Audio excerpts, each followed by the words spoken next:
فايزة رشدي أو مريم بونين، مطربة يهودية مصرية من الإسكندرية، من أوائل الداعمين والمؤسسين للدولة العبرية. هاجرت لإسرائيل سنة 51 وقررت أنها تترك شهرتها في مصر وتأسس الدولة العبرية.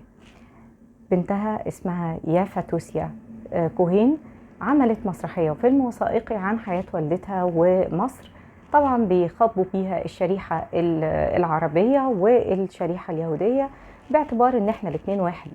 يافا بتسرق التراث المصري وتراث ام كلثوم.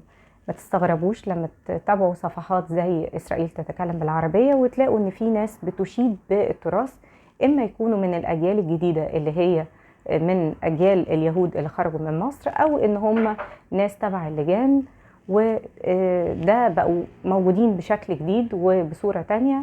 وللحديث بقية.